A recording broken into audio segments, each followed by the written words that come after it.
So, అవును. ఇప్పుడు ఈ దేవతారాధన అంటే ఈ గ్రామ దేవతల ఆరాధనలో వచ్చినటువంటి మార్పులేంటి అసలిప్పుడు? ఒక్క మాటలో చెప్పలేము. హ్మ్. చాలా మార్పులు, చేర్పులు వచ్చాయి.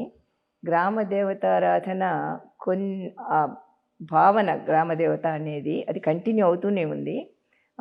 బట్ గ్రామ దేవత అన్నీ సింధు నాగరికత కాలం నుంచి దేవత అంటే అప్పుడు గ్రామ దేవత అని పిలవము. ఆమెని ఫలప్రదాయిని అంటాం. ఎందుకంటే అనొచ్చు.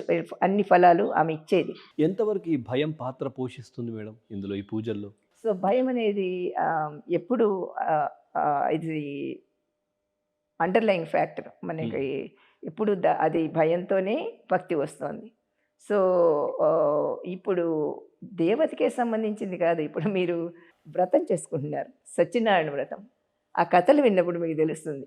భయంతోనే భక్తొస్తుంది. ఎందుకంటే, ఆ హ్మ్. దేవుడు వాళ్ళని పనిష్ చేస్తాడు అనేది కూడా కథలో చెప్తారు. అంతే గదా! ఆహ్, వ్యాపారులను దేవుడు వ్యాపారాలు హ్మ్. ఎప్పుడైతే వాళ్ళు మర్చిపోయి ప్రసాదం కూడా తీసుకోపోతే అది హ్మ్. చాలా తప్పు. అవును. వెంటనే ఆ గోడ మునిగిపోతుంది. సో, ఇది ఈ భావన మనిషికి ఎప్పటినుంచో ఉన్నది. అది గ్రామ దేవత నుంచి వేరే దేవుళ్ళకి కూడా అది వచ్చింది. కానీ నిజంగా మేడం ఖచ్చితంగా గూడా హ్మ్. అంటే ఈ ఈ ఏ గుడికి వెళ్ళినా, ఎక్కడ వెళ్ళినా గానీ ఇట్లాంటి భయం కనిపించదు గానీ, గ్రామ దేవతలు అనేసరికి ఎవరు మాట్లాడినా గానీ ఒక భయమైతే ఒకటి మనసులో లైట్‌గా వస్తూ ఉంటుంది. గ్రామ దేవతలు అనేసరికి. ఎందుకది? అది బహుశా నేను చెప్పిన భయంకర రూపం ఆమె అన్నీ తీసుకెళ్తుంది హ్మ్. అనేది మనసులో ఉండి రావచ్చు అది.